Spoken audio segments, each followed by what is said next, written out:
Well, good morning whenever you're watching us from, whether in Nairobi, in Kenya, East Africa, or across the world watching us on YouTube.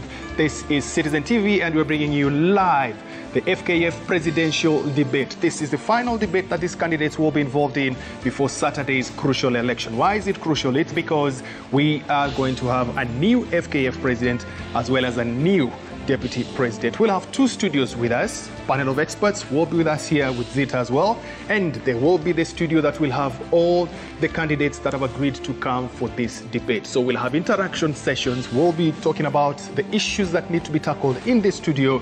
The debate will go on that side, 2 topics. Every 2 topics, we'll come back here with our panel of experts and we'll look at what is there. Zita.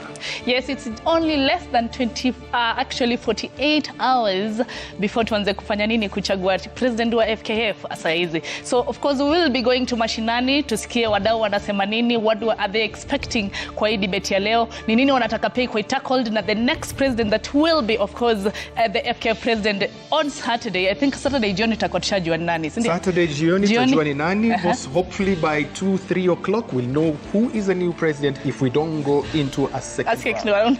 Of course we will be going to Nandi, tutakuwa tunenda Kapsabet, of course tutakuwa live, of course Kajiado, Kisii, talk about Kisumu, talk about where all over Kenya, even Mombasa pia tutakuwa live, of course tukikuletea watu wadau wanasema nini. Tutakuwa nao wote, and if you can look at our panel of experts that we have there, we call them experts but we call them hawa ni wadau wa mpira, watu ambao tunajua kucheza nao mpira. We've got Lodvik Aduda, the only person who calls me Mickey other than my late father. It's so funny that happens. We also have Maureen Akinyi Nyargero, and the man who goes and says he's Michael Kinyi's brother but he's not. You guys will tell me if he is. The specs, the kipara, the ndevu, everything else.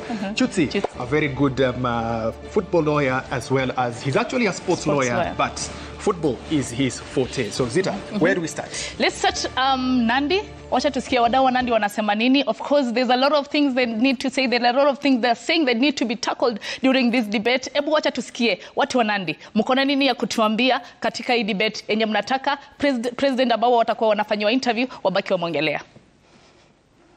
I want to see ni mpira ya Kenya ibadilike, tuone watu wanaingia kwa ofisi wabadilishe mambo. Number 1 kitu nataka wafanye sana ni kitu ya player contracts. Hii mambo ya player sijui ameachiliwa tu hivi sijui wamepelekana SDT na timu zao, hiyo inafaa kukoma kabisa. The FKF should work on that. Hii mambo pia wasikize grievances za players wa huku chini, the grassroots football. Ukitembea sana ukisikiza kwa players wanasema wao wamewekwa tu kwa club houses, wanakufa huko na njaa na kuna watu wanakula mshahara yao. Sasa tunasema wakuwe supported. Tunasawingia watu wenye wako na disability. These people, we can say that they are disabled but they have the ability to exercise in sports. So hawa watu pia nao tunafaa tuangalie walete kwa hii forum ili waweze kuuza vipaji sawa. So and again we need to have the good management that cares for everybody's grievances. Wasikize kila mtu, si ile tu wako na matumbo zao tu wenyewe. Ukiangalia kama mpira za shule, mafans ni wengi sana. Lakini tukiangalia mpira ya KPL, mafans ni wachache. Licha ya kulipia, hawana mafans. Like unapata timu kama FC Leopards wanakuja na mafans wao kutoka Nairobi wakuje Western kuona mpira huko. In the previous years tumebaniwa mara mingi sana na FIFA, na I hope that is something that is not going to happen anymore. Juu sasa mpira ya Kenya lazima tuipeleke to another level, a new level. Ndio maana tunataka tuone watu wako na vibrant ideas, very new ideas, tuone mpira iki-improve from all levels, na pia mpira ya madem, mpira ya vijana, mpira all kinds of football in Kenya. Federation iko imeshughulikia vizuri, wapewe funding, pesa teams zifikie teams. Kama ni zile za grassroots ziwafikie. Next regime wa make sure kuna mambo na match fixing kwanza, these referees waangaliwe sana. Sababu unapata team mnajua mnaenda kushinda lakini ref anapeana award vitu zenye hakuna. Vitu kama hizo wazingatie kabisa. This 4 years is a lot of time and we need change. Like Tanzania wako mbele sana. Si ati wanatushinda ki-resources lakini tunawashinda ki-resources lakini kwetu corruption imejaa. Hao ni wadau wa Kapsabet. Of course, they've been talking about mambo ya match fixing, wameongelea about development of grassroots, of course, football, and then again wameongelea about watu kukuja grao. Wamesema mafans wa FC Leopards lazima wabebe kutoka Nairobi ndio waende wa support game mashinani. So wameongelea about mafans kukuja grao. So something yenye wameongelea saa hizo, wameongelea about players contract, na nataka Michael Kinyi mali uliko manze, hebu tuambie, unajua kuna experts ambao wanaweza ongelea history ya players contract. Kumekuwa na issues about players maybe wajalipwa ama wanavuta teams zinavuta players venye wanataka, na saa zingine wanaandika players venye wanataka, maybe hata contract ijaisha. Na unaonaje story? Hebu ongea na expert wako watasema nini? Thank you, Zita. These are issues that need to be tackled by the presidential candidates as well as the stakeholders that we have in this studio. We picked this. It's funny enough that different people were looking for different persons, but we all agreed that this is the panel that we need here. I will start with Ludwig, administrator for a very long time. You've been in football all this time. One of the things that I need to find out from you is why you are not vying for any position, but what are your expectations first? Before we get into these issues, what are your expectations of the new FKF president? Well, thank you very much, Mike. I expect that the representatives of the members whom have been given the mandate to exercise on Saturday will make the best choice so that football can win. Okay. Make the best choice so that football can win. Maureen, as a Tusker FC fan, and as a mnajitanga wadau, the Sunday League people. Yeah. What are your expectations, especially as fans? As fans, I would like to see a change, that whoever will be elected, and we actually appealing to the delegates, the 97 delegates, that let them choose someone who has football at heart, someone who will bring a change into our football so that we can see more fans getting back to the stadium. Mm-hmm. Yeah. Legal issues have been there with us. You're a sports lawyer. You've dealt with so many cases, especially. We'll come to you on the issue of match fixing and why it's very difficult to deal with it according to the law. But what are some of the legal handicaps that the new president must be ready for and they need to tackle them? Thank you so much, Mike, for the invitation here. One of the core aspect or thing that I would be expecting the new federation regime to actually focus on and put emphasis on would be on dispute resolution and functionality of majority of the standing committees and the judicial bodies. We have had a lot of disputes within and outside the scope of FKF dispute resolution mechanisms. So I expect that we are going to strengthen our standing committees, our judicial bodies, so that most of our disputes are resolved within. You know, I'll give you an example. Most of the international players who are hounded out of employment within Kenya, who play for some of our clubs, easily get justice outside when they pursue justice within the seat of FIFA dispute resolution mechanisms. But within the country, the local players, it's so difficult for them because probably there's ambiguity in some contractual clauses, or probably the functionality of the judicial bodies is at a slow pace. So I expect that we are going to bolster and strengthen these standing committees and judicial bodies for astute dispute resolution. Well, Ludwig, we've had problems with contracts for coaches and players for a long time. You've been involved in signing players for Gor Mahia. What are some of those clauses that are bringing issues? Because everyone is complaining about contracts for players and coaches. Already 7 coaches have been fired in the FKFPL, and we are barely 12 matches into the league. So what brings about these disputes that we have in these contracts? Thank you very much. From where I sit, I think we have a bigger problem than, meets the eye. It emanates from the fact that, and no pants meant, that most of those that are in charge of the clubs do not even understand much about the contractual obligations. 2, we do realize that there is need to keep abreast with the modern, changes that take place with respect to management and administration of club football. Mm-hmm. CAF, for instance, of course, emanating from FIFA, has introduced the issue of club licensing.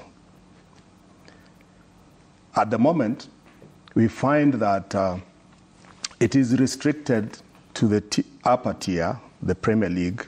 It's now being cascaded down to the National Super League. There are certain requirements that are or form part of the club licensing processes, where, for instance, you are supposed to ensure that all the players are contracted. We do not have a standard, template for contracts. You realize that there are certain clubs that even have a one-page document that they want to present us. It is a contract. I believe, from where I sit, that a contract should depict, what the two parties or the obligations of the two parties. Mm-hmm. If it is a player and the club, or if it is a coach and the club. Now, in most instances, I will give, for instance, an example of what probably transpired about a month or 2 months ago. Goran FC players at some point decided to go and participate in unsanctioned matches while the league season is on.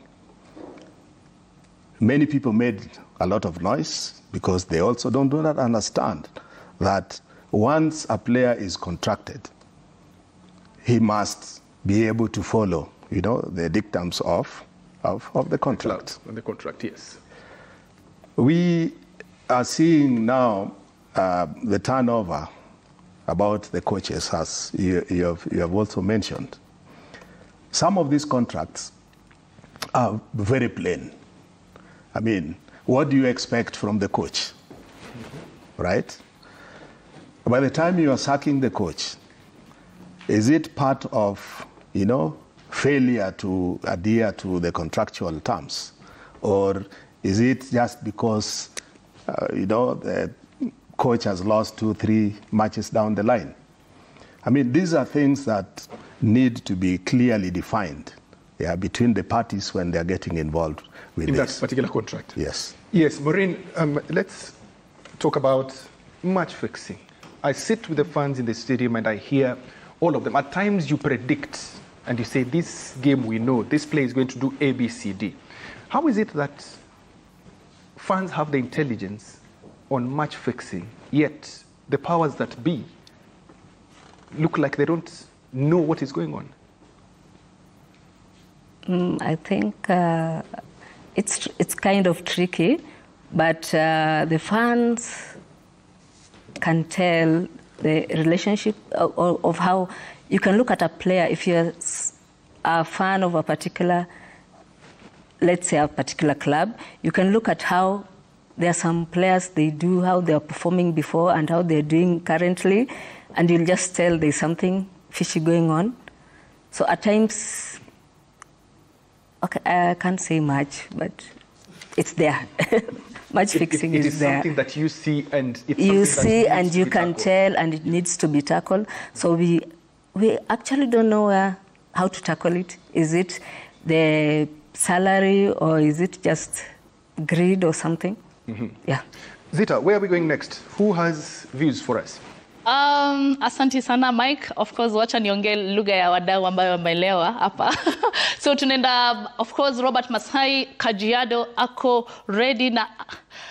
ready na but naambiwa niongoje kidogo. Of course wacha tusikie watu wa Kisii wanasema nini na wadau wa Kisii wanataka nini ambayo itakuwa tackled kwa hii debate ya leo ya FKF President. Of course kuna mengi sana watu wa Shabana wako na hii ya kusema. Kisii mko tayari? Kisii tuko tayari kabisa. Hapa nilipo nipo katika uga wa Gusii Stadium ambapo nimezingirwa na mashabiki wa Shabana na vile vile wao pia ni mashabiki katika mipira nchini. Wanataka kuzungumzia kuhusu mjadala ambao utakuwa leo katika runinga ya Citizen, na wangependa yule ambaye atakuwa akichaguliwa kama president ama rais wa FKF awe mtu mwenye maadili ya aina gani. Karibu katika runinga ya Citizen. Tutakuwa tukianza na wewe hapa. Hebu tuambie unaitwa nani, alafu tuelezee tu wakati ambapo kuna mjadala wa siku ya leo wa wale ambao wanawania kuwa rais wa FKF. Wewe matarajio yako ni yapi atakaye kuwa atachaguliwa hapo siku ya itakuwa Saturday? Tuambie awe mtu mwenye maadili aina gani. Asante sana Crispin. Kwanza kwa majina naitwa Carol Douglas. Mimi kama shabiki wa kandanda hapa nchini niko na matarajio mengi na rais ambaye atateuliwa hapo siku ya Jumamosi. Kwanza kuna vitu mingi sana anafaa kuzingatia. Kwanza hii ligi yetu ya Kenya inafaa ile hadhi yake irudi kwanza kabisa, ile msisimuko wa ligi ya nchini ifanye irudi, ndio tupate mashabiki wako na hari ya kukuja kwa uwanja kushabikia. Pia ni vizuri pia kujiinua. Unajua tukiangalia Kenya hatuwezi linganisha na Tanzania kwa sahi. Tanzania wako mbele kimchezo, tuseme kama kandanda wako mbele kwa sababu ya vitu mingi. So ukiangalia hata infrastructure zao, sponsorship zao ziko na strategy mzuri ambaye ukiangalia hata wewe una admire. So yule rais ambaye ataingia, tunataka kuona hii Kenya Football Federation of Kenya tunaona inafanya kazi ama ifanye, na akuwe rais mwenye hana mapendeleo yote, na rais mwenye anajielewa, akuwe rais mwenye akona msimamo wake, na ndio Kenya isonge mbele. Yeah, thank you so much. What are your views? My views, okay, first, my name is Zondieki. I'm a football fan.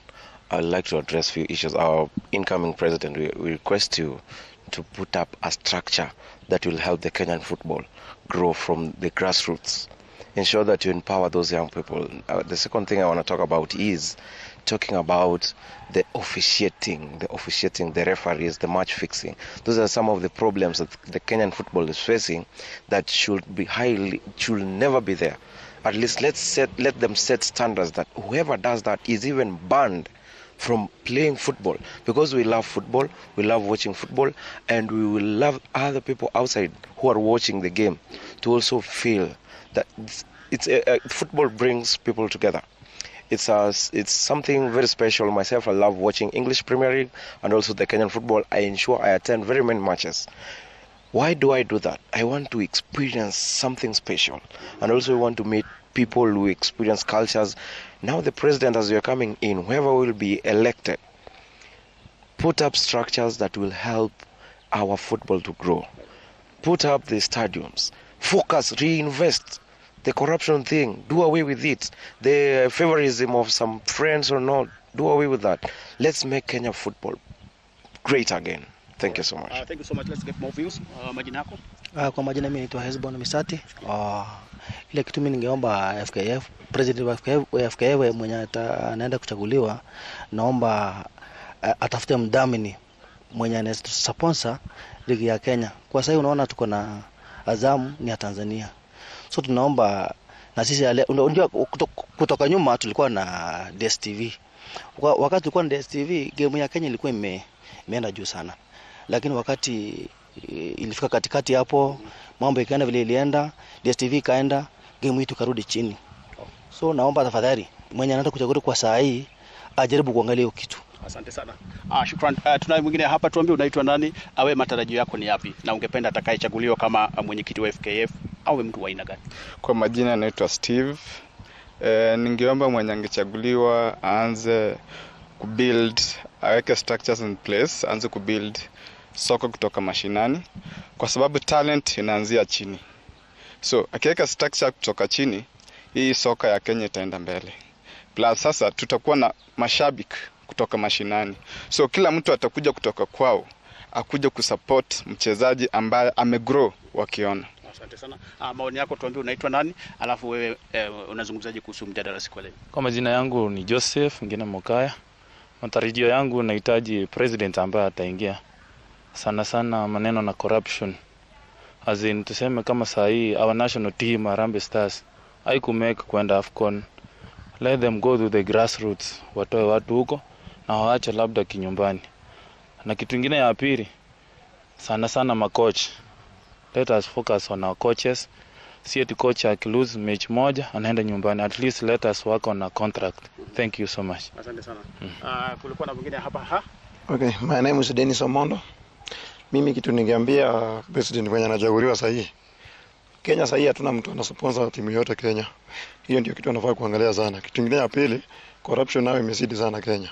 Sababu hatuwezi pata mtu anamiliki timu ama ipeleke mbali kidogo ama itoke nchi ionyeshe umaarufu wake.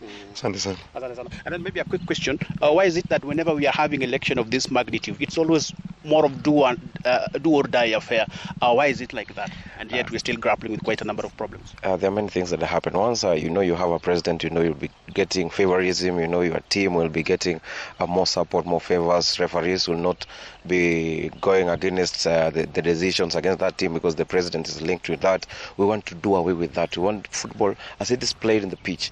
Let the result reflect. If there is an error, let that error be corrected. And also there's some times officiating brings up very many problems. Can bring fans invading the field simply because of poor officiating. Let's the FKF president actually really put up the discipline of the referees so that whenever they're controlling, they'll be very fair to both parties. They control the game and the beautiful game will keep on growing.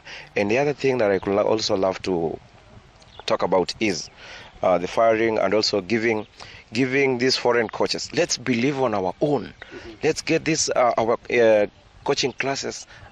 They retired, maybe let's say the Harambee Stars, guys who have played abroad. They come, they help with the skills, with whatever they have learned outside there. They bring those skills, whatever they have learned. They also be coaches, and let's believe on our own.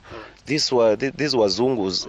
We tend to fear them because they are white, but we want to believe in. We have better coaches here. We need to believe in our own and also give them the money. Not firing one game cannot really. We need time, a coach to have the structure, to put up everything. Asante. Yeah. Well, thank you so much. Well, Zita, there you have it. Those are some of the sentiments from Gusii-based football fanatics expressing what they would wish the incoming chairman to deal with as they wait to see what will happen come Saturday when FKF election will be conducted. Otherwise, I'll just leave it at that. Back to you in studio. Asante sana. Huyo ni reporter wetu Crispin, of course, akiwa Kisii live. Of course, Gusii Stadium, of course, ni home stadium ya Shabana FC. Of course, tunaenda break kidogo, but tukirudi, of course, wameongelea story ya grassroots football. Of course, wameongelea story ya, of course, corruption. Of course, tutakuwa tunatackle hizo issues zote hapa hivi. Of course, tukiendelea na presidential debate ambayo itakuwa si mbali sana. So, let's go to the kwa break kidogo.